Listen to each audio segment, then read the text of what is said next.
I wish I wasn't afraid all the time, but I am. I know this world is screwed up, believe me, I know it better than most. Which is why I wanted to ask if there's anything I can do to help make it right. Please let me know. If you wish.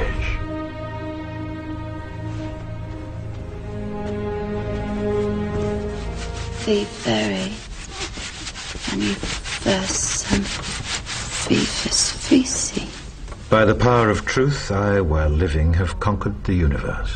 Personal motto? From Faust. That's about trying to cheat the devil, isn't it? It is. And speaking of the devil, I was wondering if your offer to help was still standing. Of course. It appears that unforeseen circumstances have accelerated my original plan. As a result, I'm in need of someone with some theatrical skill. I'll do my best. I believe you will. We are consciousness. All that is, has been, and ever will be. There is nothing to fear. Whatever happens, we are always that. Mind fears, because it's programmed to fear. When we're conscious, there's no fear in this. It's a shake of the head. Pathetic. Pathetic. Pathetic. And we need to do this. Compliance. We need to challenge that. Not with violence, not even with aggression. We just need not to fight it. We need to walk away, because without our acquiescence, it cannot survive. You know, when you look at a pyramid, we've been manipulated to believe the power in a pyramid is at the top. It ain't. The top of the pyramid is there because the rest of the pyramid's holding it up. We're holding this whole thing together. There's a story I told many years ago of a British comedian called Larry Grayson, who died. I kind of knew him vaguely, and not closely, but vaguely. And I went to his memorial service in Covent Garden, and this other comedian did this tribute to his life, in which he read out this story that Larry Grayson had told him. When they were going around the variety halls and the theatres in the 60s, they had this all-male show. And Larry Grayson was the only woman in it because he's dressed up as a woman. And he said that the end of the show, the last scene, all the sailors, all the men came on dressed as sailors, and they were singing Rule Britannia. You know, Rule Britannia, Britannia rules the waves. Oh, I'm very pleased for you. Okay. And as it built up, Larry Grayson would come on dressed as Britannia with the helmet and the shield, and he would be manhandled up the side of this pyramid to the top for the big finish. And he said one night, he said things seemed to be going rather well. He said, and then I noticed that a sailor in the bottom left-hand corner had got rather a cough. And this cough got worse and worse and worse to the point where the sailor couldn't stay in the pyramid anymore and stepped out of it. Larry Grayson, symbolic of this elite at the peak of the pyramid, ended up in the second row. And the elite, the power center, had done nothing to bring about this. One sailor, the bottom of the pyramid, had got a cough. And the whole thing collapsed. And I listened to that and I thought, my God, yes, that's it. We, the powerless people, are holding the powerful people up there, and they know that. They're terrified of us realizing that. Do you remember that movie, animated movie, A Bug's Life? A Bug's Life with the grasshoppers? And what happened was, there was these ants, and Ant Island, as they called it, and these grasshoppers used to come every year and take all the food, and the ants had to spend a whole year gathering the food together for the grasshoppers because they were terrified of the grasshoppers. There weren't many of these grasshoppers, and one day, they're in their winter quarters in a tree, these grasshoppers, and they've got all the food they need, and someone suggested among the rank and file grasshoppers that they didn't need to go to Ant Island this year because they had all the food they needed. And then out came the leader of the grasshoppers to tell them the facts of life, and the few are going to control the many. It's a wonderful speech. If you ever can see that movie, A Bug's Life, I do recommend it.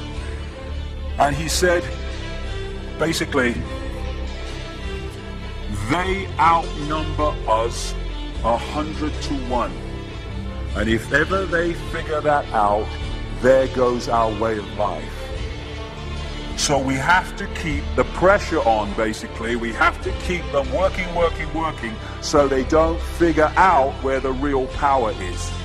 And that's why this network of manipulation works so hard to keep us in these states.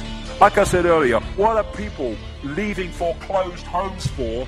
Foreclosed by banks that have caused the unemployment that lead to them having to leave their homes. Stay there, refuse to leave, make it difficult for them. Expose them for what they are. We make it so easy, the non-compliance. No longer will we just do it because we're told to do it. Is it just? Is it right? Okay, I'll do it. Is it unjust? Is it not right? I ain't doing it. We start to make the decisions on what we will and will not do based on our values and not some imposition from the dark suits. These people are gonna grant me or grant me not my freedom. I'm all that is. You can't grant me freedom. No one can grant me freedom. I am freedom. It's what I am.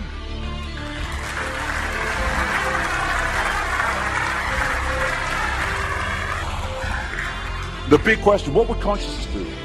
What would consciousness do in this situation? And when we ask that question, it really just changed the way we see the world.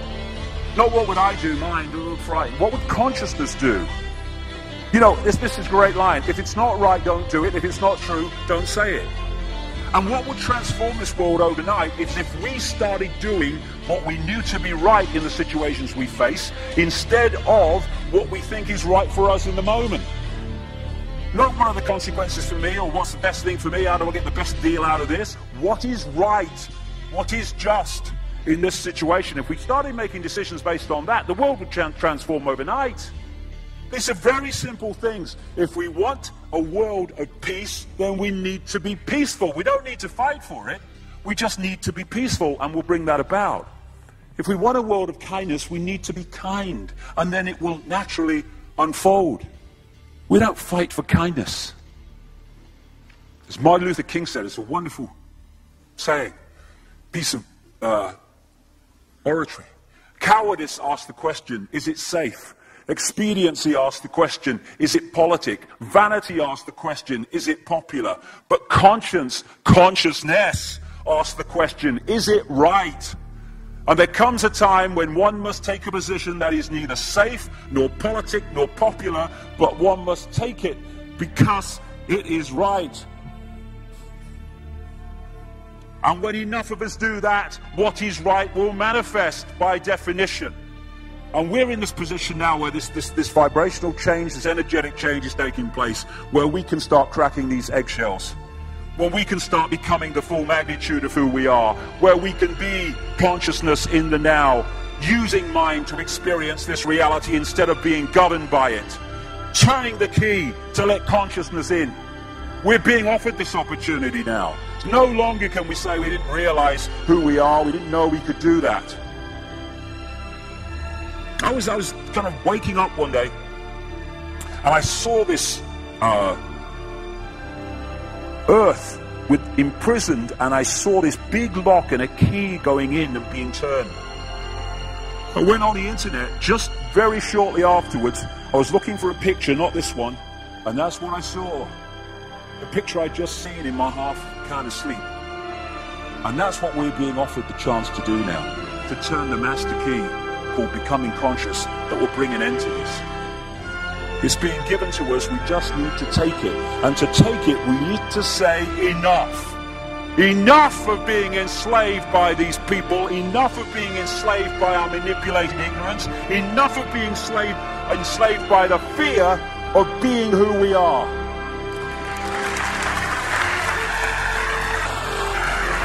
Enough! It is time to fly. It is time to fly. Thank you very much.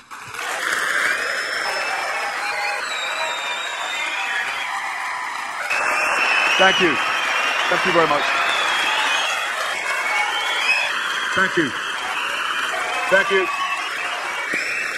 Thank you.